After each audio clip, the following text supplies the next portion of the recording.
What's up, guys, and welcome to our YouTube channel. My name's Tyler Susi. I'm the founder of Velo Baseball. And I'm Graham, the co-owner and lead throwing trainer. We're super thrilled to launch this endeavor as we branch out into the YouTube world. In the months and years to come, you guys can expect lots of exciting content from us, handling everything from player development, training. A little bit about us as a company: we started in 2018.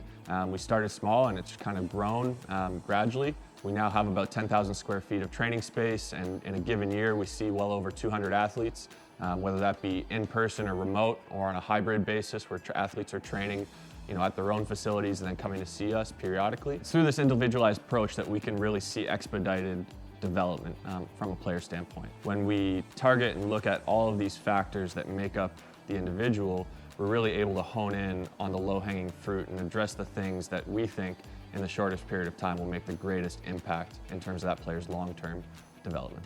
So in line with our training, the way we communicate as trainers is a really important point. We place a heavy emphasis on the educational standpoint, making sure our athletes understand and learn while they're here. If they don't understand their drills, and they don't understand why they're doing what they're doing, then they're going to be less likely to continue with that training and produce consistent results over time. For our athletes, understanding is an integral part of that training process. So in our training, we really place a heavy emphasis on athlete education, athlete understanding, as well as underlying their program with the principles of hard work, dedication, and commitment to the task at hand. Really more than anything, and especially with the population that we train, which is predominantly high-level high school and college athletes, understanding that your program's really only as effective as the work that you put into it and your ability to perform that work consistently. The athletes that are the most successful with us are typically the hardest workers. They're the most consistent workers. Simply just showing up to do the work is one of the hardest tasks to master. Once athletes master that process, it allows us as trainers to push them a lot harder, coach them harder, communicate more effectively because they're more invested in their process. So just a little bit about who we are and why we got into this space. As athletes, both myself and Graham, we feel like we left a lot on the table, not only physically, but from a commitment, dedication standpoint. It really wasn't until we finished playing our college baseball that we started to take this deep dive into our own personal development as athletes. When we finished college and we lost the structure of a collegiate program, we really had to dig deep and figure out ways to push ourselves and make sure that we still had some sort of structure in our training.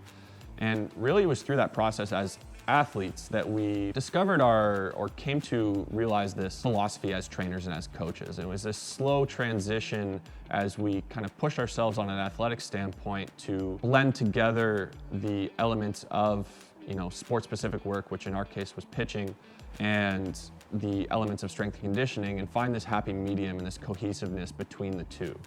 And through that process as athletes, we came to understand the process of writing a program. We came to understand the process of scheduling out the training and periodizing a block of training over the course of a calendar year.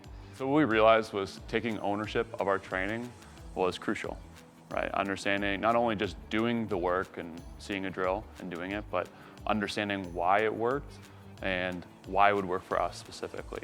And it was through this process that we started to understand, tailoring drills to our athletes' needs would benefit them greatly. So one of the big reasons we mention our experience as athletes and that transition into training and then as coaches is because it's really where we found this value in taking a holistic approach to player development.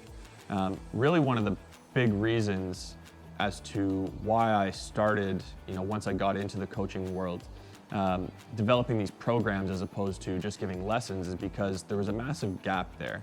When you simply just focus on the skill aspect, whether we're talking about throwing a baseball or hitting a ball or kicking a soccer ball for that matter, focusing purely on the skill aspect of that is missing, in our opinion, one of the biggest parts of the entire picture that makes up that athlete. There can be a lot of frustration that's created when you're trying to cue an athlete into a position or constrain them into a position with a drill when they just simply lack the physical prerequisites to access that type of positioning or make that movement and or adjustment. And so by taking a look at things from both sides of the training, both on the skill development standpoint and strength and conditioning, it really allows us to, as trainers and as an organization, develop athletes at a higher level.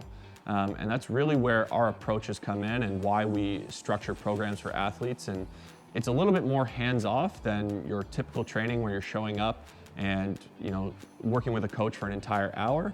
Our process puts a lot of onus and ownership on the athlete's part.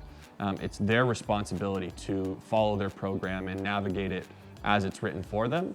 Obviously, we have resources and we have coaches available to work with those athletes on a daily basis, depending on how often they're coming in, or whether they're working remotely and coordinating with that trainer via text message or Zoom. It forces them in a lot of ways to own their process, own their program. It also gives us a greater appreciation for which positions might be difficult for athletes and which positions can really strengthen or allow them to repeat the movements that we are trying to create as trainers. From an athlete's perspective, it allows us to mitigate or deal with frustration on their end and tell them what they can expect moving forward, what positions they should try to access as they begin gaining those range of motions through our correctives that we prescribe. So really at the end of the day, what we do is we take all this information that we gather through our assessment process, the physical movement properties of that athlete, to gain this far deeper and better understanding of their needs, so that as we then go through the process of finding drills of best fit or prescribing exercises, we're able to identify and address those key movement deficiencies,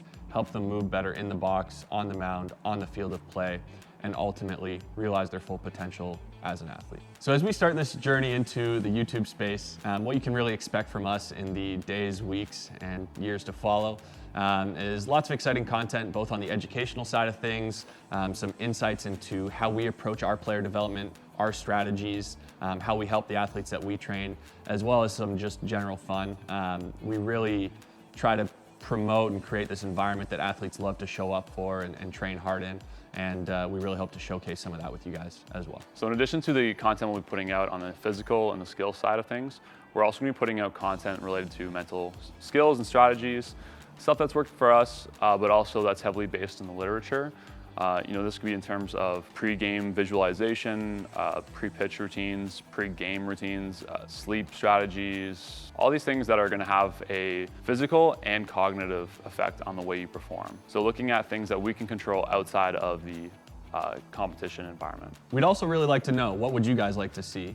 Please leave us comments in the section below, follow us on our social feeds. Let us know what kind of content you guys would like to see from us, whether that's deeper dives into specific training concepts, whether you'd like to see more of what actually happens here in the facility, more on the mental strategies and that side of the game, and not only physical performance, but mental performance.